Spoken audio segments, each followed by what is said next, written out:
നമസ്കാരം. എല്ലാവർക്കും ഫോർച്യൂൺ ഗ്രൂപ്പിൻ്റെ ഓണാശംസകൾ. ഇന്ന് ഈ വീഡിയോ റെക്കോർഡ് ചെയ്ത് പോസ്റ്റ് ചെയ്യുന്നതിൻ്റെ കാരണം, നിങ്ങളിപ്പോൾ അടുത്ത കാലത്ത് പത്രങ്ങളിലും മീഡിയകളിലെല്ലാം കണ്ടിട്ടുണ്ടാവും എൻ്റെ വീട്ടിലേക്ക് ആസിഡ് ബൾബ് എറിഞ്ഞ കേസുമായി ബന്ധപ്പെട്ട് 4 ഗുണ്ടകളാണ് എൻ്റെ വീട്ടിലേക്ക് വന്ന് പകൽ വന്ന് വീട് നിരീക്ഷിച്ച് രാത്രി വന്ന് ആസിഡ് ബൾബ് എറിഞ്ഞത്. അവരും ഞാനും തമ്മിൽ യാതൊരു പരിചയമില്ല. അതിന് നേതൃത്വം കൊടുത്ത കേശവദേവ് ഞാൻ തമ്മിൽ അറിയും. അദ്ദേഹം ഫോർച്യൂൺ മാളിൻ്റെ ആദ്യത്തെ കോൺട്രാക്ടറാണ്. 2017-18 കാലഘട്ടത്തിലെ കോൺട്രാക്ടറാണ്. അദ്ദേഹത്തെ നിലവിൽ ആ സമയത്ത് തന്നെ ഞാൻ കവിയേറ്റ് ഫയൽ ചെയ്ത് അദ്ദേഹത്തെ പുറത്താക്കുകയും അദ്ദേഹത്തെ പുറത്താക്കി വരും എല്ലാ പത്രമാധ്യമങ്ങളിലൂടെ ജനങ്ങളെ അറിയിച്ചിട്ടുള്ളതാണ്. പിന്നെ അദ്ദേഹം എന്തിനു വേണ്ടിയാണ് എൻ്റെ വീട്ടിൽ ബോംബെറിഞ്ഞ് എന്നെ കൊല്ലാൻ ശ്രമിച്ചത് എന്നുള്ളതാണ് മറ്റൊരു വിഷയം. അദ്ദേഹത്തിന് ആ വർക്കിൽ 7 കോടി രൂപ ഞാൻ കൊടുക്കാനുണ്ടെന്നാണ് അദ്ദേഹം പറഞ്ഞത്. എൻ്റെ കമ്പനി ഞാൻ 7 കോടി രൂപ അദ്ദേഹത്തിന് കൊടുക്കാനുണ്ടെങ്കിൽ അത് ആ ബഹുമാനപ്പെട്ട കോടതിയിലാണ് ഇപ്പോൾ കേസ് നടക്കുന്നത്. കോടതി കമ്മീഷനെ വെച്ച് പരിശോധന കഴിഞ്ഞ് അത് നടപടികളുമായി മുന്നോട്ട് പോവുകയാണ്. നിങ്ങളാണ് എൻ്റെ എതിർഭാഗം, അവനാണ് എൻ്റെ പരാതിക്കാരൻ. നല്ല രീതിയിൽ തന്നെ കേസിൽ മുന്നോട്ട് പോകുന്നുണ്ട്. പോട്ടെ, കേസിന് വിധി വരട്ടെ. അതിൻ്റെ മുമ്പേ എന്നെ ഭീഷണിപ്പെടുത്തി പൈസ വാങ്ങാം എന്നാണ് കേശവദേവ് കരുതിയത്. 4 ടൈം എന്നെ കൊട്ടേഷൻ കൊടുത്തു. അതിൽ 3 ടൈമും ഞാനത് പോലീസിൽ പരാതി കൊടുത്തുകൊണ്ട് തന്നെ ഒഴിവാക്കി വിടുമായിരുന്നു. കാരണം ഞാൻ ആ സംസ്കാരത്തിനോട് യോജിക്കുന്നില്ല. ആ സംസ്കാരത്തിൻ്റെ ഭവിഷ്യത്തും അതിൻ്റെ ഗുണങ്ങളും അതിൻ്റെ ദോഷങ്ങളും എന്താണെന്ന് ശ്രീ കേശവദേവിന് അറിയില്ല. കേശവദേവ് കണ്ടിട്ടില്ല. അപ്പോൾ ഞാൻ കണ്ടു വളർന്നതാണ്. കണ്ടും കേട്ടും എല്ലാ തരത്തിലും വളർന്ന ആളാണ്. ഒരു 23 വയസ്സ് 24 വയസ്സ് വരെ. അതിലുണ്ടാകുന്ന ഗുണങ്ങളും എനിക്കറിയാം, അതിലുണ്ടാകുന്ന ദോഷങ്ങളും അറിയാം. കേശവ അത് കണ്ടിട്ടും പഠിച്ചിട്ടില്ല, അത് ചെയ്തിട്ടും പഠിച്ചിട്ടില്ല, അത് ചെയ്യിപ്പിച്ചും പഠിച്ചിട്ടില്ല. അതാണല്ലോ 10-20 ക്യാമറകളെ വീട്ടിൽ വന്നിട്ട് അവൻ ഈ അഭ്യാസം കാണിച്ചത്. അദ്ദേഹം കരുതി നമ്മൾ പോലീസിൽ പോയിട്ട് നേരെ ഗ്ലാസ് പൊട്ടി കഴിഞ്ഞാൽ നേരെ പോലീസ് സ്റ്റേഷനിൽ പോയി പരാതി കൊടുക്കുന്നതാണ് അവൻ കണക്കൂട്ടി. അവരൊക്കെ എവിടെ നിന്ന് എറിഞ്ഞ്, എങ്ങനെ എറിഞ്ഞ്, എന്തെറിഞ്ഞ്, ആരൊക്കെ എറിയാണ്ടായിരുന്നു മനസ്സിലാക്കിയിട്ട് തന്നെയാണ് അതിൻ്റെയൊക്കെ റെക്കോർഡും രേഖകൾ എടുത്തു വെച്ചിട്ടാണ് നമ്മൾ പോലീസിൽ പോയത്. അത് അവൻ ഈ പണി എനിക്കറിയാം എന്നുള്ളത് മനസ്സിലാക്കി വെച്ചിട്ടാണ്. ഒരു മനുഷ്യൻ്റെ ക്ഷമ പരീക്ഷിക്കുന്നതിൻ്റെ അങ്ങേയറ്റം കേശവദേവ് പരീക്ഷിച്ചിട്ടുണ്ട്. ഞാൻ 7 കോടി കൊടുക്കാമെന്ന് കേശവദേവ് പറയുന്നുണ്ട്. ഓക്കെ, കോടതിയിൽ കേസ് നടക്കില്ലേ, കോടതിയിൽ വിധി വരട്ടെ. എങ്ങനെയാണ് 7 കോടി കൊടുക്കാനുള്ളതിൻ്റെ കണക്ക് പറയുന്നതെന്ന് നിങ്ങളെല്ലാവരും അറിയണം. ടോട്ടൽ ഞങ്ങൾ തമ്മിൽ എഗ്രിമെൻറ്റ് 12 കോടി. അതിൽ 5 കോടി 40 ലക്ഷം റുപ്യ കൊടുത്തിട്ടുണ്ട്. അത് അവനും സമ്മതിക്കുന്നുണ്ട്. ബാക്കി 7 കോടി കൊടുക്കാനെന്നാണ് പറയുന്നത്. അപ്പോൾ ടോട്ടൽ 12 കോടി ആയില്ലേ. അപ്പോൾ മാള് തീർത്തരണ്ടേ. ഇവൻ മാള് പണിതത്, ഈ കോൺട്രാക്ടർ കേശവദേവ് മാള് പണിതത് സ്ട്രക്ചർ ഡിസൈൻ ഇല്ലാതെയും യാതൊരു പ്ലാനും ഇല്ലാതെയാണ്. സത്യത്തിൽ എനിക്ക് ഒരു ബിൽഡർ അല്ലാത്തതുകൊണ്ട്, ഒരു കൺസ്ട്രക്ഷൻ വർക്ക് അറിയാവുന്ന ആളല്ലാത്തതുകൊണ്ട് എനിക്ക് അതിനെക്കുറിച്ച് അറിയില്ലായിരുന്നു. ഞാൻ ടൗൺ പ്ലാനിങ്ങിൽ ഈ ഫയൽ എത്തിയപ്പോഴാണ് അദ്ദേഹം വിളിച്ച് പറയുമ്പോഴാണ് ഇതിനെ ഒരു പേപ്പറുകളും ചെയ്തിട്ടില്ല എന്ന് പറയുന്നത്. അപ്പോഴാണ് ഇവനെ ഞാൻ നോട്ടീസ് അയച്ച്, വളരെ മാന്യമായി അവൻ ചെയ്ത ഭവിഷ്യത്തുകളും ഗുരുതരമായ തെറ്റുകളും അവന് കാണിച്ച് ഞാനവന് നോട്ടീസ് അയച്ചത്. നോട്ടീസ് അയച്ചപ്പോൾ അവൻ എനിക്കത് കേസ് തുടങ്ങാൻ മുമ്പാണ് ഞാനത് കവിയേറ്റ് ഫയൽ ചെയ്ത് ഞാൻ അതിനെ നേരിട്ടത്. ആദ്യത്തെ കേസ് അവൻ തോറ്റു. ഇപ്പോൾ വീണ്ടും അവൻ 20 ലക്ഷം റുപ്യ കെട്ടിവെച്ച് കേസ് കൊടുത്തിട്ടുണ്ട്. 20 ലക്ഷം റുപ്യ കെട്ടിവെച്ച് കേസ് കൊടുക്കുമ്പോൾ അത്രയും കോൺഫിഡൻറ്റ്, അത്രയും ധൈര്യം അവനുണ്ടല്ലോ കേസ് ജയിക്കുന്നു. പിന്നെ എന്തിനാണ് ഈ കോൺഗ്രസിൻ്റെ ഒരു ഏക നേതാവിനെ, വേറെ നല്ല വിവരം ബുദ്ധിയും ബോധമുള്ള കോൺഗ്രസ്സുകാരന് അതിൽ വരില്ല, ഒരു ഏക നേതാവിനെ വെച്ചിട്ട് അത് അവർ തമ്മിൽ എന്തെങ്കിലും ഇടപാടുകളുണ്ടായിരിക്കാം, ബന്ധം കൊണ്ടായിരിക്കാം. ഒരു ഏക നേതാവിനെ വെച്ചിട്ടാണ് പല സ്ഥലത്തേക്കും ഇവനെ ഈ ഗുണ്ട ഗ്യാങ്ങിൽ ഈ കേസിൽ പെട്ടപ്പോൾ വിളിപ്പിച്ച് അമ്മര് വേറെ പലർക്കും വിളിച്ച് പറയിപ്പിച്ചു. ഇത് രാഷ്ട്രീയം നടത്താനാണെങ്കിൽ എനിക്കും രാഷ്ട്രീയം നടത്താം. ഞാനും ശക്തനായ ഒരു ഇടതുപക്ഷ സഹയാത്രികനാണ്. എനിക്ക് എൻ്റേതായ സംഘടനയുണ്ട്. എനിക്ക് മറ്റു പല സംഘടനകളും പ്രവർത്തിക്കുന്ന ആളാണ്. ഒരു പൊതുയോഗം പോലും ഞാൻ ഒരു പ്രതിഷേധ പൊതുയോഗം പോലും നടത്തിയില്ല. പലരും എന്നെ വിളിച്ച് പറഞ്ഞ പ്രതിഷേധ പൊതുയോഗം നടത്തുന്നു. കാരണം ഓപ്പോസിറ്റുള്ള അതിനുള്ള ആവണ്ടേ, അവ അതിനില്ല. അവതിലുള്ള ഒരാളാണെങ്കിലല്ലേ ഞാനേ ഒരു പ്രതിഷേധം നടത്തേണ്ട കാര്യമല്ലോ. ഇത് ഒന്നിനും കൊള്ളാത്ത ഒരു ഏഴാം കൂലി, അവന് മാക്സിമം പിന്നിന്ന് കുത്താം, നേരിട്ട് കുത്താൻ ഒരു കഴിവ് അവനില്ല. പിന്നെ കുത്തിയാലും പെട്ടെന്ന് കുത്തു കയറുന്ന ആൾക്കാരുടെ അടുത്തേ കുത്താൻ പറ്റൂ. എന്നെപ്പോലെ അടുത്ത് കുത്തിക്കഴിഞ്ഞാൽ അവൻ ആമ്പിള്ളേർ എന്താണെന്നുള്ളത് അവൻ അപ്പറിയും. എങ്കിലും ഞാൻ അവൻ 3 പ്രാവശ്യം കൊട്ടേഷൻ കൊടുത്തപ്പോഴും വളരെ മാന്യമായി ഞാൻ പോലീസ് പരാതി കൊടുത്ത് നല്ല രീതിയിൽ മുന്നോട്ട് പോയി. ബഹുമാനപ്പെട്ട കോടതിയിൽ പോയി. ഹൈക്കോടതി എനിക്ക് ഇടക്കാല ഉത്തരവ് തന്നിട്ട് പോലീസ് പ്രൊട്ടക്ഷൻ്റെ. ഞാൻ ആ രീതിയിൽ ബഹുമാനപ്പെട്ട കോടതികളെയും നിയമങ്ങൾ വ്യവസ്ഥയും മാനിച്ചുകൊണ്ട് പോവാണ്. എൻ്റെ ഹിസ്റ്ററി ഓഫ് ലൈഫ്, എൻ്റെ ഹിസ്റ്ററി ഒന്ന് വായിച്ചു കഴിഞ്ഞാൽ ഞാനിത് എങ്ങനെ ചെയ്യണമെന്ന് ചിന്തിക്കും. പ്രത്യേകിച്ച് എരുമപ്പെട്ടിക്കാരും തൃശ്ശൂർക്കാരൊക്കെ ചിന്തിക്കും ഇതെങ്ങനെ ഇതിങ്ങനെ ചിന്തിക്കണമെന്ന്. കാരണം നമ്മൾ ആ വഴി ചിന്തിക്കേണ്ട എന്ന് 25 വർഷം മുമ്പ് തീരുമാനിച്ചാണ്. ഇപ്പം 54 വയസ്സായി. അന്ന് തീരുമാനിച്ചു ഇനി വഴി വേണ്ടാന്ന്. അന്ന് നിർത്തിയ വഴിയാണ്. അന്ന് നിർത്തിയ വഴിയാണ് അവൻ ഇപ്പോൾ എൻ്റെ അടുത്ത് കാണിക്കണേ. കുപ്പിച്ചില്ലറിയിലും ബൾബേറിയിലൊക്കെ 25 കൊല്ലം മുമ്പ് നമ്മൾ നിർത്തിച്ച വഴി. വയലിക്കൊന്നും ഞാൻ കടക്കണില്ല. എൻ്റെ ഹിസ്റ്ററിയിലേക്കും എൻ്റെ മറ്റുള്ള കാര്യങ്ങളിലേക്കൊന്നും ഞാൻ കടക്കുന്നില്ല. എനിക്ക് നല്ല ഉറപ്പുണ്ട് എൻ്റെ കൈകളിൽ ഒരുത്തിൻ്റെ ചോരയില്ലാന്നും ഒരുത്തിനെ ചതിച്ചതിൻ്റെ പിന്നിന്ന് കുത്തിയതിൻ്റെ ചോരയില്ലാന്നും ഞാൻ ഒരുത്തിന് ഒരു കാര്യം നടത്തി കൊടുക്കാൻ പറഞ്ഞ കോടികൾ വാങ്ങി പറ്റിച്ചതിൻ്റെ ചോരയിൽ വിഷമങ്ങളില്ലാന്നും ഒരു ചതിയോ വഞ്ചനയോ പിടിച്ചു പറയുകയോ മോഷണത്തിൻ്റെയോ പെണ്ണുപിടുത്തത്തിൻ്റെ ഒരു ഹിസ്റ്ററി എൻ്റെ ലൈഫിലില്ലാന്ന് എനിക്ക് നല്ല ഉറപ്പുണ്ട്. പലർക്കും പലതും പറയാം. അതിപ്പോൾ ജനങ്ങൾ പലതും പറയുമല്ലോ. അതൊന്നും ഇപ്പോൾ എൻ്റെ ഭാഗമല്ല. ഞാൻ അതിനെക്കുറിച്ച് ചിന്തിക്കാറില്ല. ഇവിടെ വെച്ച കാലം മുന്നോട്ട് വെട്ടൊന്നും മുറി ഇതാണ് എൻ്റെ സിസ്റ്റം. അങ്ങനെയാണ് ഞാൻ മുന്നോട്ട് പോണതും. അതൊരു പക്ഷേ ഇവിടുത്തെ വലിയ വലിയ ആൾക്കാരെ പോലെ നമ്മൾ വലിയ വിദ്യാഭ്യാസമുള്ള അല്ലാത്തതുകൊണ്ടായിരിക്കാം. അതാണ് സിസ്റ്റം. പിന്നെ ഈ കോടതിയിൽ കേസ് നടക്കുമ്പോൾ എൻ്റെ വീട്ടിൽ ഗുണ്ടകളെയും കൊണ്ടുവന്ന് ലോകത്തിൽ ഈ കേരളത്തിൽ അറിയപ്പെടുന്ന ക്രിമിനൽസിനെയും കൊണ്ടുവന്ന് ആസിഡ് ബൾബ് എറിഞ്ഞ് എൻ്റെ കുടുംബത്തെ മനസ്സമാനം കളയാൻ വേണ്ടി ശ്രമിച്ച് അങ്ങ് ശ്രമം നടത്തി ഞാൻ കോംപ്രമൈസിന് വരുന്നതാണ് കേശദേവ് കരുതിയിട്ടുള്ളതെന്നാൽ അവൻ്റെ അച്ഛനമ്മയും മരിച്ചുകൊണ്ട് ഞാൻ അവരെ വിളിക്കുന്നില്ല. ആങ്ങള സഹോദരനുണ്ട്, അവനും മരിച്ചു. ആരുമില്ല അവൻ്റെ കുടുംബം മാത്രമല്ല. അതുകൊണ്ട് ഞാൻ മരിച്ച് ഒറ്റ കൊല്ലം കൊണ്ടാണ് 4 ആൾ മരിച്ചത്. അതിൽ തന്നെ ദുരൂഹത്തിൻ്റെ അന്വേഷണമാണ് ഞാൻ ക്രൈംബ്രാഞ്ചിനോട് പറഞ്ഞത്. ഞാൻ പരാതി കൊടുത്തു, അന്വേഷിച്ചു. അത് എല്ലാവരും സുഖമില്ലാതെ മരിച്ചെന്നാണ് പറഞ്ഞത്. ആയിക്കോട്ടെ. അപ്പോൾ അവർ പോലും വിചാരിച്ച് നടക്കാത്ത കാര്യങ്ങളാണ് ഇവൻ ചിന്തിക്കുന്നത്. അതേപോലെ പത്രസമ്മേളനം നടത്തി എനിക്കെതിരെ. നമ്പർ 1 കോഴിക്കോട് ക്രിമിനൽ സ്ത്രീനെ കൊണ്ടിരുത്തി. പിന്നെ ഇവൻ്റെ ഭാര്യനെ. ആ കുടുംബം നശിപ്പിക്കുന്നതിൽ മുഖ്യ പങ്ക് വഹിച്ചിട്ടുള്ളത് ഞാൻ ഇതിലൂടെ പറയുന്നത് ശരിയില്ല എങ്കിലും അവൻ്റെ കൂടെ ജീവിക്കുന്ന ആ സ്ത്രീയാണ്. ഇവന് വലിയ മോശമില്ല. ഇവൻ സിനിമ പിടിക്കാണ്ട് മുമ്പേ പലരും റൂമിലേക്ക് വിളിക്കലും ഫ്ലാറ്റ് എടുത്ത് എറണാകുളത്ത് താമസിക്കലും ഇവൻ തന്നെ നായകനായിട്ട് പടം പിടിക്കലും പൊട്ടലും അങ്ങനെയൊക്കെയാണ് ഇവൻ കടക്കാരനായത്. ഈ കടത്തുനിന്ന് മുക്തി നേടാനും പലർക്കും ഇപ്പം പണം കൊടുക്കണം നാട്ടിൽ.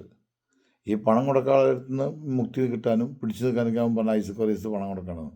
ഞാനോ ഭയങ്കര ശക്തമായി പോകുന്ന ഒരാളും നിലപാടെടുക്കുന്ന ആളും വന്ന പോലെ കാണണം എന്ന് ചിന്തിക്കുന്ന ആൾ. അപ്പോൾ ആൾക്കാരെന്ത് പറയും, ഐസക്ക് കൊടുക്കണ്ടോ, ഞാൻ ഐസക്കട്ടം കൊടുക്കണ്ടോ എന്ന് ചിന്തിക്കുകയാണ്. ദൈവം സാക്ഷിയായിട്ട് പറയുന്നു, ഞാനോ എൻ്റെ കമ്പനിയോ 100 പൈസ അവന് കൊടുക്കാനില്ല. അതുകൊണ്ട് തന്നെയാണ് ഞാൻ കൃത്യമായിട്ട് പത്രങ്ങളിലൂടെ പരസ്യം കൊടുത്തിട്ട് അവനെ പുറത്താക്കിയത്. ഇപ്പം കുറച്ച് ചെക്ക് കാണിച്ചു കിടക്കുന്നുണ്ട്. ഈ ചെക്ക് എങ്ങനെ വന്നു? ഈ ചെക്ക് കാണുന്നത് ചിന്തിക്കണ്ടേ. എൻ്റെ ചെക്ക് അവൻ്റെ കയ്യിലാണ് ഉള്ളത്. അവൻ എന്തുകൊണ്ട് സമയങ്ങളിൽ അവൻ കേസ് കൊടുത്തില്ല? 2001 പുറത്താക്കിയതാണല്ലോ.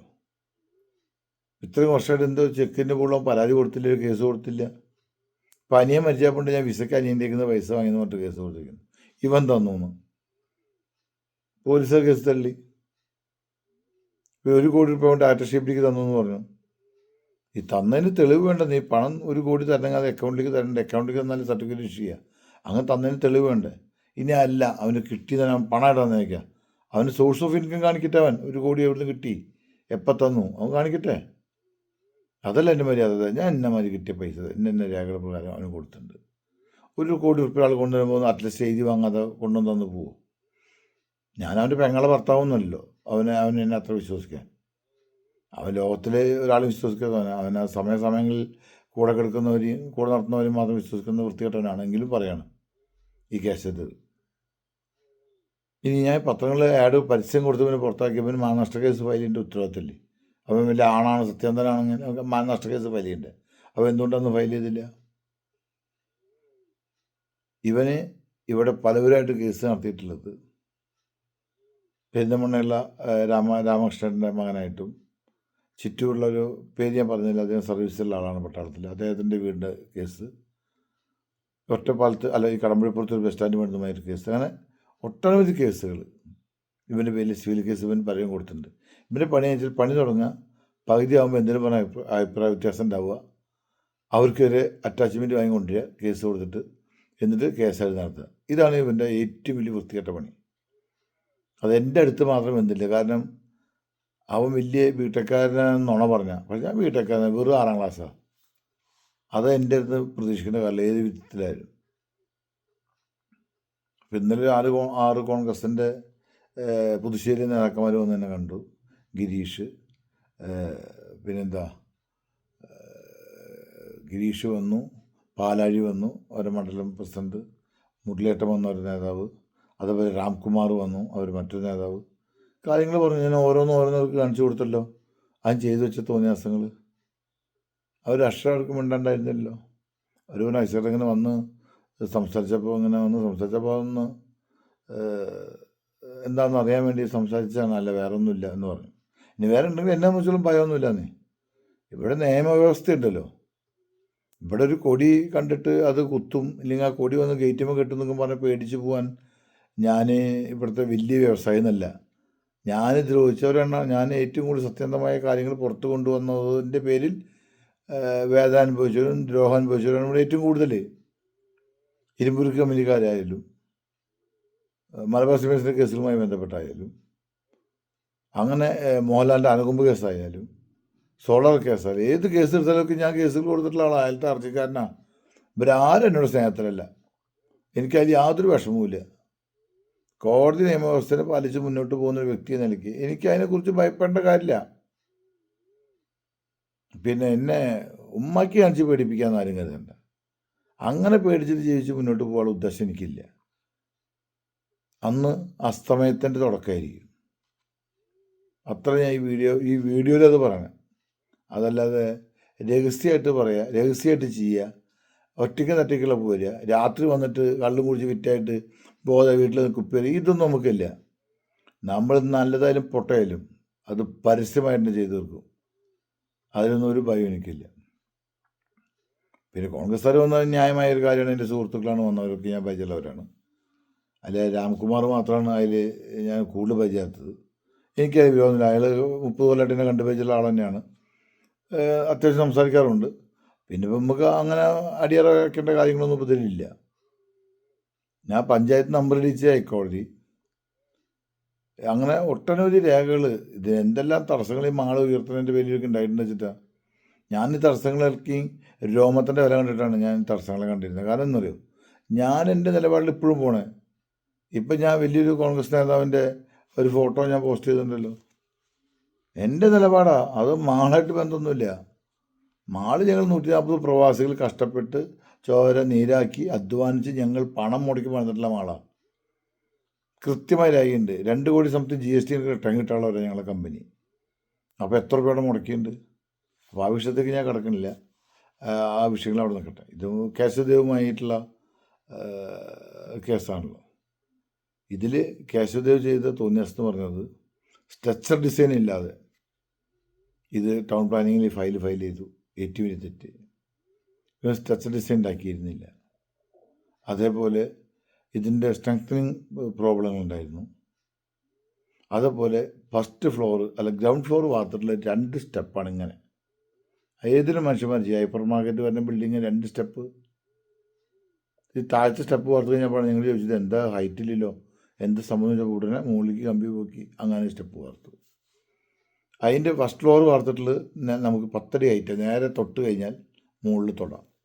ആ രീതിയിലാണ് ഫസ്റ്റ് ഫ്ലോർ വാർത്തിട്ടുള്ളത്. ഇത് രണ്ടും ആയപ്പോഴാണ് ഞങ്ങൾ അവനെ നോട്ടീസ് അയച്ച് പുറത്താക്കിയത്. വളരെ മാന്യമായിട്ടാണ് പുറത്താക്കിയത്. ശരിക്ക് പണം മുടക്കുന്നൊരു അങ്ങനെയൊന്നുമല്ല. പക്ഷെ ഞാൻ അതിൽ അന്തസ്സായിട്ട് വളരെ മാന്യമായി നോട്ടീസ് അയച്ച് പത്രങ്ങൾ പരസ്യം കൊടുത്ത് പുറത്താക്കി. അപ്പോഴാണ് അവൻ കേസ് കൊടുത്തത്. ആ കേസിലേക്ക് ഞാൻ കിടക്കില്ല. ഞാൻ ആദ്യമേ പറഞ്ഞല്ലോ വിവരങ്ങൾ. അവൻ ആ മാളിൽ ചെയ്തു വെച്ച തോന്നിയാസങ്ങൾ ഞങ്ങളെ 140 ആൾക്കാരുടെ ദൈവകൃപ കൊണ്ടും പ്രാർത്ഥന കൊണ്ടും ഞങ്ങൾക്കത് കണ്ടുപിടിക്കാൻ സാധിച്ചു. ഞങ്ങൾക്ക് അതിന് സ്ട്രെങ്തനിങ് കൊടുക്കാൻ സാധിച്ചു. 2 കോടി രൂപയാണ് സ്ട്രെങ്തനിങ് കൊടുക്കാൻ ചിലവായത്. ഒരു പണിയാരത്തെ വൃത്തികെട്ടവൻ, ബിടെക് എഞ്ചിനീയർ നുണവൻ, ഡിപ്ലോമക്കാരൻ ഇത്ര വലിയ കോംപ്ലക്സ് പണിയാൻ വന്ന് ചതിച്ചതാണ്. അപ്പോൾ ഇതിന് മാനനഷ്ട കേസ് കൊടുക്കട്ടെ. അത് കോടതി കാണുമല്ലോ. പൈസ കെട്ടി വെച്ച് മാനനഷ്ട കേസ് കൊടുക്കട്ടെ. എത്ര കോടിക്കാച്ചാ കോടതിയിൽ ഞാൻ തന്നെയാണ് പറയുക. അവൻ്റെ അഡ്രസ്സിൽ അതിയൊക്കെ ഞാൻ കോടതിയിൽ. അവ അങ്ങനെ ചതിച്ചിട്ടില്ല ഒരു പ്രസ്ഥാനത്തെ. അത് ഞങ്ങൾ അറിയാതെ പോയിരുന്നെങ്കിലോ. ഞങ്ങൾ ഈ ഫ്ലോറ് മിസ്റ്റേക്ക് വന്നപ്പോഴേ അറിഞ്ഞത്. ഇല്ലെങ്കിൽ എന്തെങ്കിലും സംഭവിച്ചെങ്കിൽ ഞങ്ങൾ യൂണിവേഴ്സിറ്റീസ് ഞങ്ങളൊക്കെ എന്താ സ്ഥിതി. ഇന്നലെ വന്ന കോൺഗ്രസ്സുകാർക്ക് ഞാൻ കാണിച്ചു കൊടുത്തിട്ടുണ്ട് കംപ്ലീറ്റ് സ്ട്രെങ്തനിങ് കൊടുത്ത ഫില്ലറുകളും. പിന്നെ അവിടെ ഉണ്ടായിക്കൊണ്ടിരിക്കുന്ന പ്രശ്നങ്ങളും ഞാൻ കാണിച്ചു കൊടുത്തിട്ടുണ്ട്. അവൻ്റെ ബേസ്മെൻറ്റ് ഫ്ലോർ അവൻ ചെയ്തിട്ടുള്ള കാര്യങ്ങൾ 40 കോള വാർത്താണ്. പിന്നെ എവിടെ കാർ പാർക്ക് ചെയ്യുക? അവൻ്റെ വീട്ടിൽ കൊണ്ടു കേട്ടോ ഈ കോൺട്രാക്ടർ കേശവൻ്റെ. അവിടേക്കും പറയേണ്ട ഭാഷ വേറെയാ. ഒരു മനുഷ്യൻ വിശ്വസിച്ചൊരു വർക്ക് ഏൽപ്പിച്ചിട്ട് അവനോട് നശിപ്പിക്കുക എന്നുള്ളതെന്ന് ആലോചിച്ച്. എന്നിട്ട് കോടതിയിലേക്ക് ഓടി പോവാണ്, ബഹുമാനപ്പെട്ട കോടതിയിൽ പണി തരാനേ. അവൻ പ്രതീക്ഷിച്ചിട്ടില്ല നമ്മൾ ഈ പണികൾ കണ്ടു വളർന്ന ആൾക്കാരാണെന്നും ഇതെല്ലാം നേരിട്ട് ചെയ്തുകൊണ്ടിരിക്കുന്ന ആളാണെന്നും അവനറിയില്ല. അവൻ കരുതി ഇത് പറച്ചിൽ മാത്രമേ ഉള്ളൂ. ഒരു കാര്യങ്ങളുടെ അടുത്തപ്പോൾ അവന് വിവരം മനസ്സിലായി. പിന്നെ 4 ഊച്ചാളി ഗുണ്ടകളെ വിട്ടിട്ടൊന്നും എന്നെ പേടിപ്പിക്കാൻ പറ്റില്ല. ഗുണ്ടകളെ വിടുമ്പോൾ ആമ്പിളെ വിടണം, കൊല്ലാൻ കഴിവുള്ളവനെ വിടണം ആ സ്പോട്ടിൽ. അല്ലാത്ത ഊച്ചാളികളെ വിട്ടിട്ടൊന്നും എന്നെ പേടിപ്പിക്കല്ലേ. അങ്ങനെ വീണാലും കുത്തുകൊണ്ട് ചാവുണ്ട് വന്നാലും അവൻ എന്തായാലും എന്നെ കൊല്ലുമെന്ന് എനിക്കറിയാം. കൊല്ലുകൊണ്ട് ചാവുണ്ട് വന്നാലും അവൻ മാത്രമല്ല, അവൻ്റെ ഭാര്യയും പത്രമേള നടത്തിയ കുറേ ഇതൊക്കെ ഉണ്ടല്ലോ.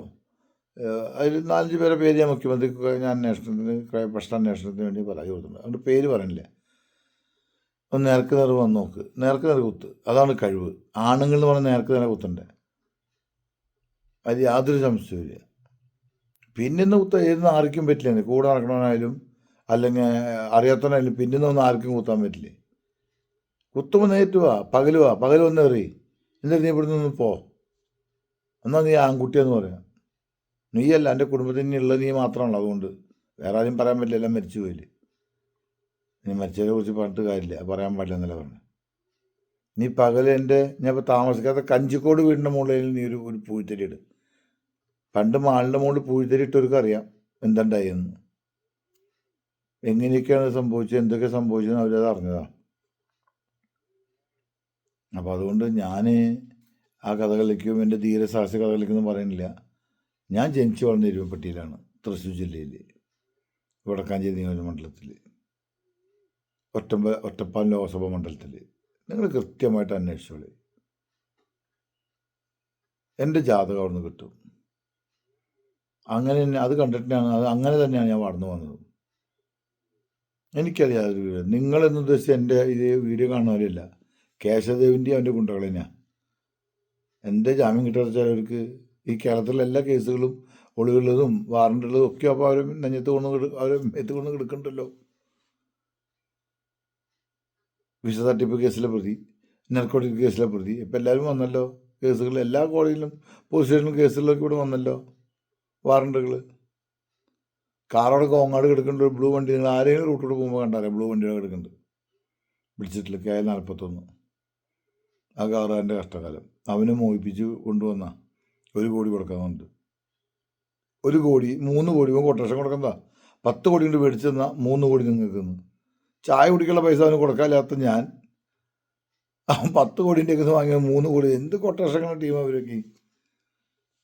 ഒരു കൊട്ടേഷൻ എടുക്കാൻ അറിയില്ലെങ്കിൽ ഞാൻ പഠിച്ച് മനസ്സിലാക്കി കൊടുത്തത് എങ്ങനെയാണ് കൊട്ടേഷൻ എടുക്കേണ്ടത്, കൊട്ടേഷനിൽ എങ്ങനെയാണ് അതിൻ്റെ ബിസിനസ്സിൻ്റെ രീതി, എന്താണ് കൊട്ടേഷൻ, എങ്ങനെയാണ് അതിൽ ഡെവലപ്പ് ആവുക, അതൊക്കെ ഞാൻ പറഞ്ഞു കൊടുക്കാമല്ലോ. ഇല്ല ഒരു കൊല്ലം എൻ്റെ കൂടെ നടന്നാൽ മതി, അവൻ പഠിച്ചേനെ വിവരമില്ലാത്തവൻ. അപ്പോൾ ഞാൻ കൂടുതൽ വികാരപരിതനായി സംസാരിക്കുന്നില്ല. ഇന്നത്തെ എൻ്റെ സ്റ്റാൻഡേർഡും സ്വഭാവവും എൻ്റെ വിശ്വാസത്തിൻ്റെ ഭാഗമായിട്ട് ഞാൻ പറഞ്ഞത് ശരിയല്ല.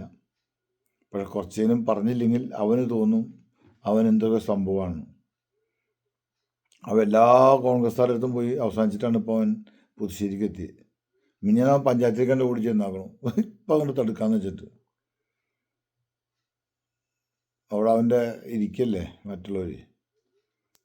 പഞ്ചായത്തുകാർ സ്നേഹം കൊണ്ടൊന്നല്ല പൊന്നെ സുഹൃത്ത് കേശവദേവേ നമ്പർ ഇട്ടെന്നേ. ഹൈക്കോടതി ഓർഡർ ഉണ്ട്. എല്ലാ സെക്ഷൻ ഒരു സ്ഥലത്തും ഞങ്ങൾ കാര്യങ്ങൾ ബ്ലോക്ക് ചെയ്യുന്നുള്ള ഹൈക്കോടതി ഓർഡർ. നമ്പർ ഇട്ട് കൊടുക്കാനും അത് എല്ലാ സ്ഥലത്തും പൊസിഷൻ ഇല്ലെങ്കിലും നമ്പർ ഇട്ട് കൊടുക്കണം, എല്ലാ കാര്യങ്ങളും ചെയ്യുന്നുള്ള എൻ്റെ ഓർഡർ ഉണ്ട്. അത് കൊടുത്തിട്ടാണ് നമ്പർ ഇട്ടത്. അതിന് ടാക്സ് അടച്ചിട്ടുണ്ട്, നമ്പറൊക്കെ റൂമിൻ്റെ മുകളിൽ ഒട്ടിച്ചിട്ടുമുണ്ട്. മനസ്സിലായ? ഇനി അത് കമ്മീഷൻ ചെയ്യുമ്പോൾ ഞങ്ങളുടെ ഓഫീസ് മാത്രമേ ഇപ്പോൾ മാളിൽ തുറക്കണുള്ളൂ. അതിന് നീ കളി കളിക്കാൻ ഞങ്ങൾ ഇനി കമ്മീഷൻ ചെയ്ത് കഴിഞ്ഞിട്ട് ഫുൾ കമ്മീഷൻ കഴിഞ്ഞിട്ട് ഞങ്ങളുടെ ഓപ്പണിംഗ് ഉണ്ട് ഡിസംബർ 31. നീ അന്ന് വാ തടുക്കാൻ. അന്ന് നമുക്ക് കാണിച്ചാൽ ഞങ്ങൾ എന്താണ് തടുക്കുന്നത്.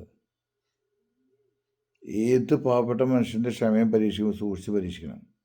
എത്രത്തോളം ഒരാൾ താഴ്ന്നു പോകുന്നോ അത് നിങ്ങളുടെ വിജയമായിട്ട് കാണരുത്, അത് നിങ്ങളുടെ പരാജയമായിട്ട് കാണണം എന്നുള്ളതാണ് ഞാൻ പഠിച്ചിട്ടുള്ളത്. വളരെ സൈലൻ്റായിരിക്കുന്നവനെ പ്രകോപിക്കരുത്. അവന് തടുത്ത് നമുക്ക് നിർത്താൻ പറ്റില്ല. അത് പഠിച്ചു വെച്ചോ. നീ പഠിച്ചിട്ടുണ്ടാവില്ല, ഞങ്ങൾ അനുഭവങ്ങളിലൂടെ ഞാൻ പഠിച്ചിട്ടുണ്ട്, അതുകൊണ്ട് പറഞ്ഞ് മനസ്സിലാക്കി തരിക. ഞാൻ ക്ഷമയുടെ നെൽപ്പടി ഞാൻ എൻ്റെ ഈ 140 ആൾക്ക് വേണ്ടി ക്ഷമിച്ച് അത് അത്യാവശ്യം പോയി ഈ ചിങ്ങമാസം കൊണ്ട് പറയാം ഭൂമിയുടെ അടിയിലേക്ക് താഴ്ന്നു പോയി. ഇനി ക്ഷമയെ പരീക്ഷിക്കരുത്. ഇനി ക്ഷമ പരീക്ഷിച്ചാൽ എൻ്റെ ഒരു 12 കൊല്ലം പൊക്കോട്ടെ നോക്കി ഞാൻ. അത് പിന്നെ ഇത്ര 54 വയസ്സ് വരെ ജീവിച്ചില്ലേ, ഇനി 12 പോയാലും കുഴപ്പമില്ല. എങ്കിലും എനിക്കതിൽ യാതൊരു ടെൻഷനോ ഒരു കുറ്റബോധം ഉണ്ടാവില്ല. 140 ആൾക്ക് വേണ്ടിയിട്ട് എൻ്റെ ഒരു 12 കൊല്ലം പോയി എന്ന് പറഞ്ഞാൽ എനിക്കതിൽ വിഷമമില്ല. കാരണം 7 കൊല്ലമായിട്ട് പണം തന്ന് ഞങ്ങളെല്ലാവരും കഷ്ടപ്പെട്ട് മാളിങ്ങനെ ഉയർത്തിയിട്ടുണ്ടാക്കാൻ കണ്ടാൽ അത് തുറക്കാൻ വേണ്ടി 12 കൊല്ലം എൻ്റെ ലൈഫ് പോകുന്നതുകൊണ്ട് എനിക്ക് ഒരു വിരോധമില്ല, ഒരു കുറ്റബോധവും ടെൻഷനും എനിക്കതിലില്ല. പക്ഷേ സത്യത്തിൻ്റെ പാതയിലൂടെ ബഹുമാനപ്പെട്ട കോടതി, ബഹുമാനപ്പെട്ട നിയമവ്യവസ്ഥ, ആ രീതിയിലൂടെ എല്ലാ കാര്യങ്ങളും പോകണം എന്നുള്ളതാണ് എൻ്റെ ആഗ്രഹം.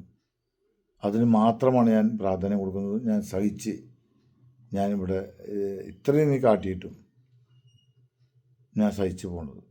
പിന്നെ ഇവൻ്റെ കേസിൽ ഇടപെടുന്നതിനോട് എനിക്ക് പറയാനുള്ളത്, ഇവൻ തരുന്ന എന്തെങ്കിലും രേഖകൾ സത്യസന്ധമാണോ നിങ്ങൾ ആദ്യം പരിശോധിക്കുക. ഇവൻ ചെക്ക് കൊണ്ടുവരും. എൻ്റെ ഈ ചെക്കുകൾ ഞങ്ങൾ പേയ്മെൻറ്റ് കൊടുക്കാൻ വേണ്ടി അഡ്വാൻസ് കൊടുത്ത ചെക്കുകളാണ്.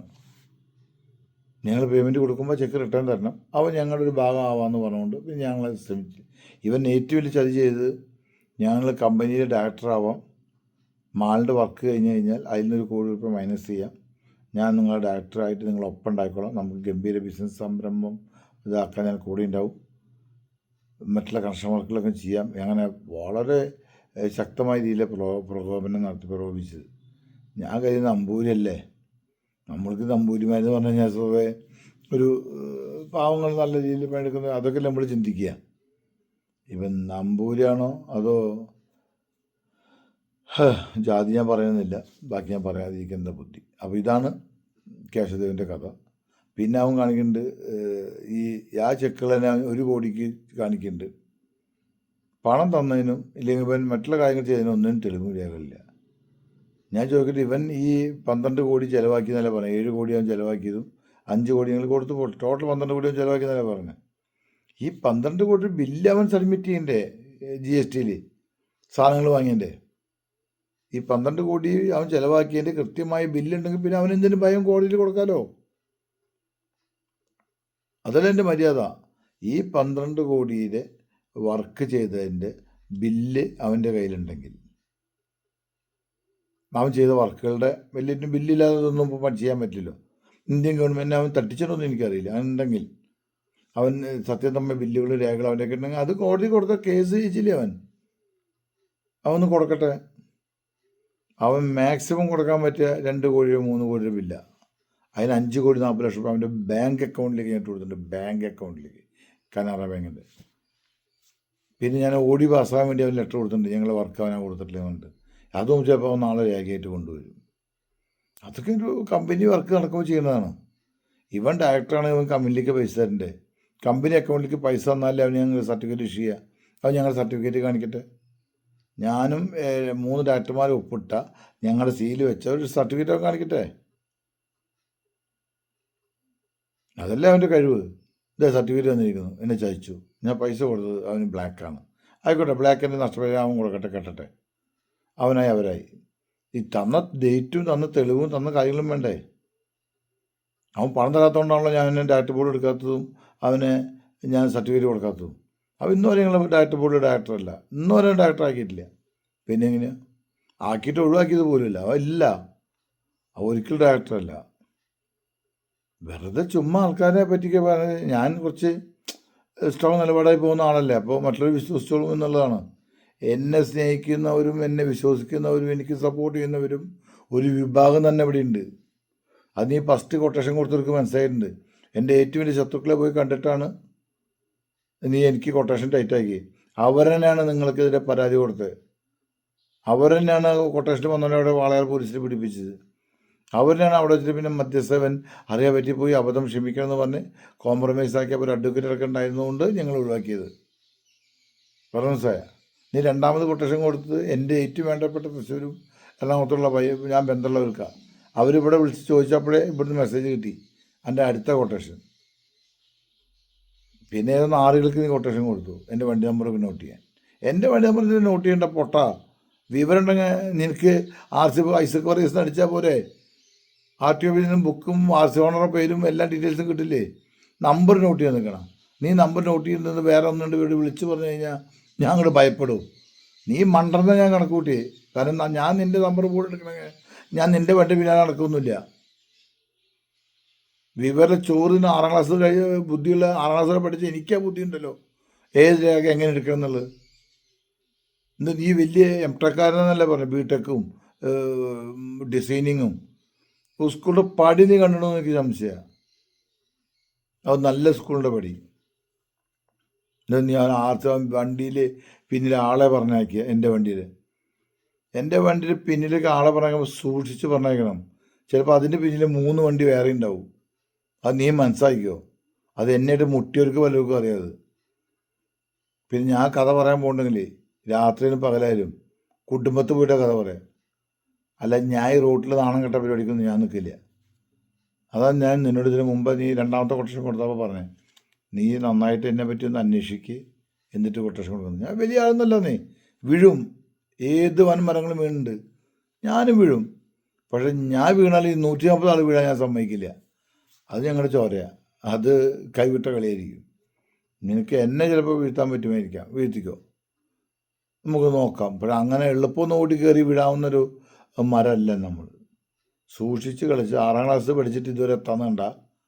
നീ മനസ്സാക്കിക്കോ, ഞാൻ എന്തെല്ലാം കഴിഞ്ഞിട്ടാണ് എത്തിയെന്ന്. ഞാൻ ജീവൻ തുടങ്ങിയത് ചെന്നൈയിൽ നിന്നാണ്, മുറുക്ക് കച്ചവടത്തിൽ നിന്ന്. പിന്നെ ഞാൻ ജീവൻ തുടങ്ങിയത് ബോംബെയിൽ നിന്നാണ്, എക്സ്പോർട്ടിങ് ബിസിനസ്സിൽ നിന്ന്. പിന്നെ ഞാൻ ജീവൻ തുടങ്ങിയത് ഒമാനിൽ നിന്നാണ്.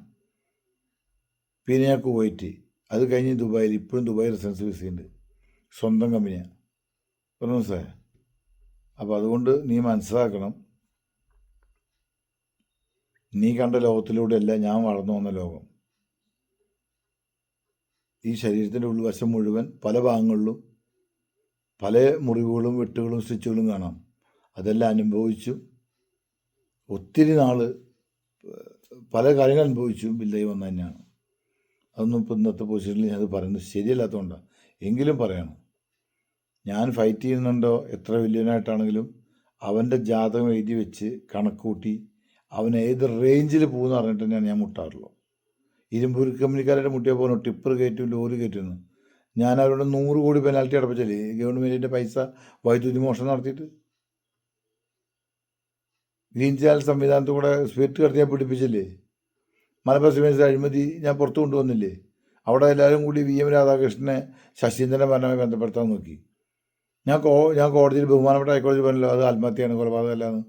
CBI അവസാനം എന്നെ 16 പ്രാവശ്യം ചോദ്യം ചെയ്ത CBI പറഞ്ഞില്ലേ ആത്മഹത്യയാണ്, കൊലപാതകമല്ലാന്ന്. അതന്ന് ഞാൻ പറഞ്ഞു കോടതിയിൽ. അങ്ങനെ പറയാൻ നിലപാട് മോഹൻലാലിൻ്റെ ആനക്കൊമ്പ് 2 പിടിച്ചതെന്ന് എല്ലാവരും പറയുന്നത്. ഞാൻ പറഞ്ഞു 2 അല്ല 4 4 ആനക്കൊമ്പ് പിടിച്ചിട്ടില്ല. അതേ എൻ്റെ കടലാസ്. അത് കാണിച്ചു കൊടുക്കാൻ എനിക്ക് കഴിവില്ലേ. സോളാർ കേസ് ഉമ്മൻചാണ്ടിനെ പേര് എല്ലാവരും കുറ്റം പറഞ്ഞു. അവൻ ഉമ്മൻചാണ്ടിക്ക് യാതൊരു പങ്കുമില്ല, സ്ത്രീയായിട്ട് യാതൊരു ബന്ധവുമില്ല. എനിക്കറിയാം. കാരണം ഞാൻ പല പേപ്പറിൽ ഒപ്പിടാൻ വേണ്ടി തിരുവനന്തപുരത്ത് കൊണ്ടുപോയി കൊടുക്കുമ്പോഴും ഈ ഉമ്മൻചാണ്ടി സാർ ഒപ്പിട്ടുന്നുണ്ട്.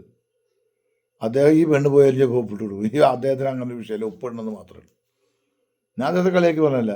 അദ്ദേഹത്തിന് ഞാൻ ഐസക്കോറീസാണെന്നും അദ്ദേഹത്തിന് കേസ് കൊടുത്തിട്ടുള്ള ആളാണെന്നൊന്നും അദ്ദേഹത്തിന് അറിയില്ല.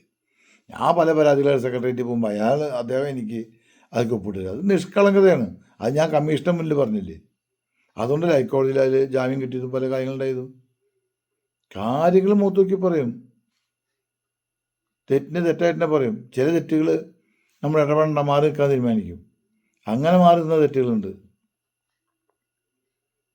കാരണം നമ്മളെല്ലാവരും നശിപ്പിക്കാൻ.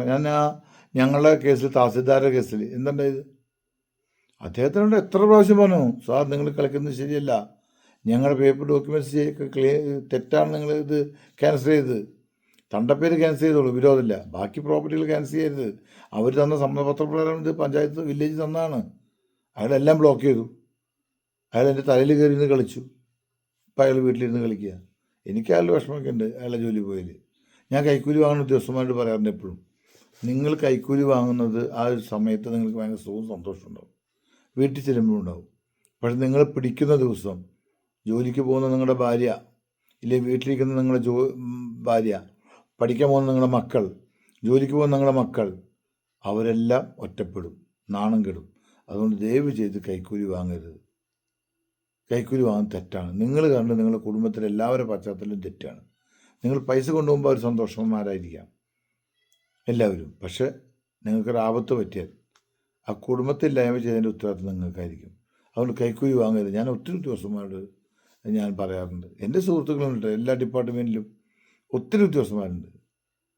അവരാരും കൈക്കൂലി വാങ്ങുന്ന ഞാൻ കണ്ടിട്ടില്ല. ഇന്നത്തെ യുവാക്കൾ ഒരാളും കൈക്കൂലി വാങ്ങില്ല.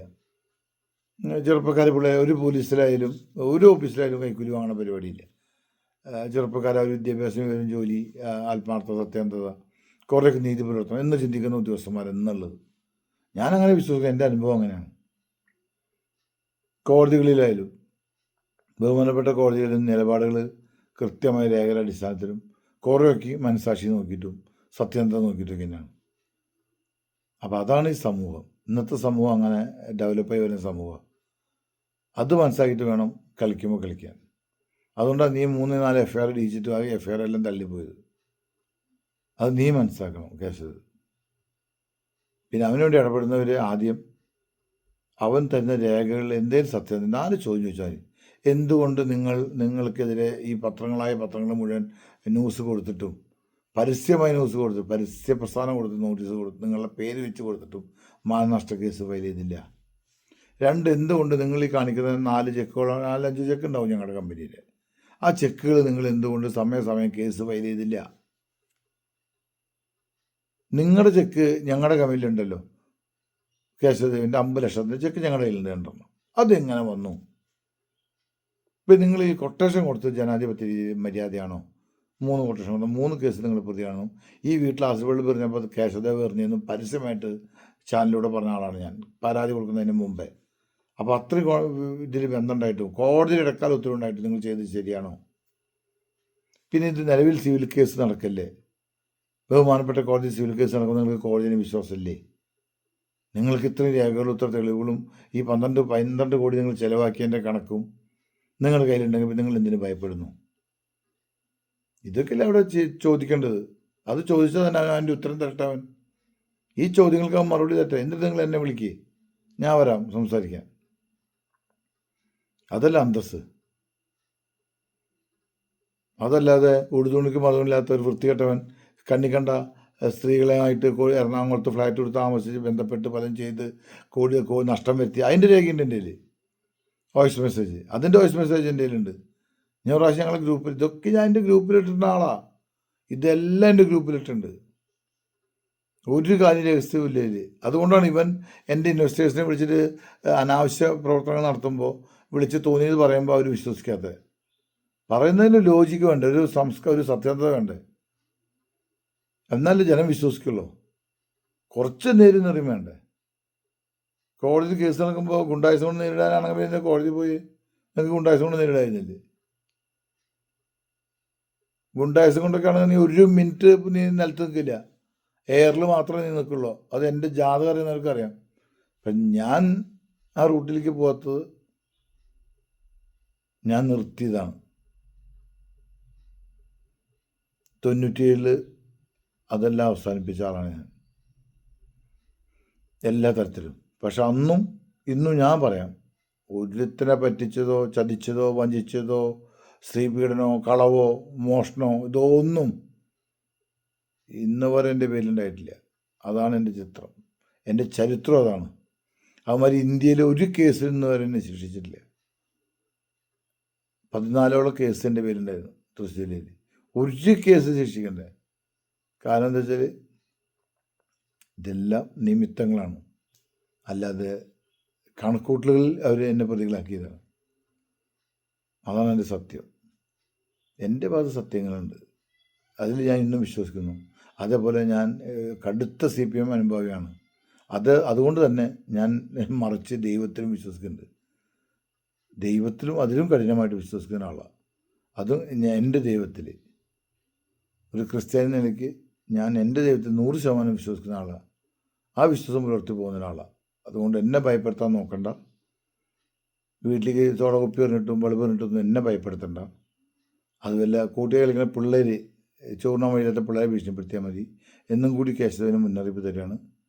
ആ വൃത്തികെട്ടതിനെ സഹായിക്കുന്ന ആരായാലും ശരി, ഞാൻ പറഞ്ഞ കാര്യങ്ങൾ ചോദിച്ച് അതിൻ്റെ രേഖകൾ അവൻ ഹാജരാക്കിയിട്ട് നിങ്ങൾ എൻ്റെ അടുത്ത് വാ, ഞാൻ നിങ്ങൾക്ക് 25 കിലോ വെയിറ്റുള്ള പേപ്പറിൽ കെട്ടുകൾ നിങ്ങൾക്ക് തരാം.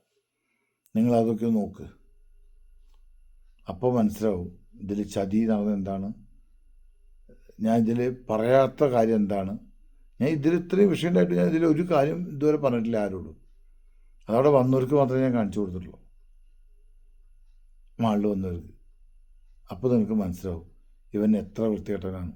ഇവപ്പോൾ സൂക്ഷിച്ച് നടക്കേണ്ട. ഇവനൊരു പുതിയൊരു കേസ് വരാൻ പോണ്ട്. ഇപ്പോൾ ഇവൻ ഈ കലരിക്കോടുണ്ട്, മറ്റേ ഒരു റോഡ് പണി 6 കിലോമീറ്റർ റോഡ് പണിക്ക് എടുത്തിട്ട് ആ വയലിൻ്റെ പകുതിയിൽ വെച്ചിട്ട് സൂല നോക്കാൻ എഴുതി കൊടുത്ത് ആ വയ്യ സീരിയസ് ആണെന്നൊക്കെ പറഞ്ഞിട്ട് അവൻ ഊരി പോകുന്ന കേസുണ്ട്. മീൻവല്ലം റോഡ്, ആ മീൻവല്ലം റോഡിൽ അവൻ പകുതി പണിതുണ്ട്.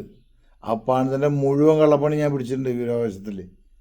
അടുത്ത കുരിശ് ഞാൻ കൊടുക്കാൻ പോകും. അത് ഞാൻ ചെറിയ കുരിശായിട്ട് കൊടുത്താൽ മോശമല്ലേ, സ്ഥിരം തൊഴിലുള്ള കുരിശ് കൊടുക്കണം. അതിന് വേണ്ടിയിട്ടാണ് അവൻ്റെ എല്ലാ ചെറുമാനും കൊണ്ടുപോയി ഞാൻ നോക്കിപ്പിച്ച് അതിൻ്റെ എല്ലാ രേഖകളും ഞാൻ കളക്ട് ചെയ്തിട്ടുണ്ട്, എല്ലാം മനസ്സിലായ. അതെല്ലാം വെച്ചിട്ടൊരു കൊടുക്കലുണ്ട് അടുത്ത്. വിജിലൻസിൻ്റെ ഒരു അന്വേഷണം സെറ്റിൽ ചെയ്ത് പോയെന്ന് പറഞ്ഞിട്ട് കാര്യമൊന്നുമില്ല. ഗവൺമെൻറ്റിന് പറ്റിയ നഷ്ടവും അവൻ നിർത്തിവെക്കേണ്ട സാഹചര്യം, അത് നിർത്തിവെച്ചത് വരെയുള്ള അവൻ്റെ പണിയുടെ സാഹചര്യങ്ങളും, അതിന് ഗവൺമെൻറ് കൊടുത്ത ഫണ്ടും, അതെല്ലാം ഞാൻ പുറത്തു കൊണ്ടുവരും. അതെല്ലാം നഷ്ടം വരും. അതിന് ഒരു തർക്കം വേണ്ട. ഞാൻ നിയമപരമായിട്ട് നേരിടൂ, നിയമപരമായിട്ട് മാത്രം. നിങ്ങൾക്ക് ഇതിൽ ചിലതൊന്നും ഇഷ്ടപ്പെട്ടിട്ടുണ്ടായിരിക്കില്ല, എങ്കിലും ഒരു കാര്യങ്ങൾ പറയുമ്പോൾ കൃത്യമായിട്ട് അത് എല്ലാവർക്കും മനസ്സിലാവുന്ന രീതിയിൽ പറയണം എന്നുള്ളതുകൊണ്ടാണ് ഇത്രയും പറഞ്ഞത്. എന്തെങ്കിലും തെറ്റുകൾ പറ്റിയിട്ടുണ്ടെങ്കിൽ കേൾക്കുന്നവർ അത് ക്ഷമിക്കണം. കേശവദേവ് അവനായിട്ടൊരു ചർച്ചയില്ല, അവനെ പറയേണ്ട ഭാഷ വേറെയാണ്. അതുകൊണ്ട് അവനെ പറ്റി ഞാൻ വീഡിയോയിൽ പറഞ്ഞത് ശരിയല്ല. അതുകൊണ്ട് അവൻ്റെ കാര്യം നോക്കി നോട്ടെ, അവനോടല്ല പറഞ്ഞത്. ഇത് കേൾക്കുന്നവർ എന്നെ അങ്ങനെ വിലയിരുത്തേണ്ട. കുറേ കാര്യങ്ങൾ മുൻകാലങ്ങളും കുറേ പുതിയ കാലങ്ങളും ഉണ്ടായ അനുഭവങ്ങളും പറയുമ്പോൾ ഉണ്ടാവുന്ന വേദനയും വിഷമമുണ്ടല്ലോ, അതെനിക്കുണ്ട്. കാരണം സ്വസ്ഥമായി താമസിക്കുന്ന വീട്ടിൽ കൊണ്ടുവന്ന് ആസിഡ് ബോംബ് എറിയുമ്പോൾ അതിൽ ഉണ്ടാവുന്ന വിഷമം നിങ്ങൾക്കറിയാലോ.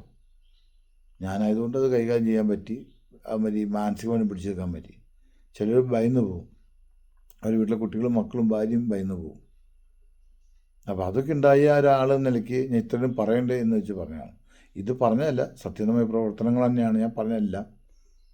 പക്ഷേ എങ്കിലും ഇത് അവനുള്ള വാണിംഗാണ്. ഇത് കേൾക്കാൻ മറ്റുള്ളവർക്ക് പലരും കേൾക്കുമായിരിക്കാം. കേൾക്കുമ്പോൾ നിങ്ങളത് മനസ്സിലാക്കണം ഇതിൻ്റെ സത്യം എന്താണെന്നുള്ളത്. Thank you. ബൈ.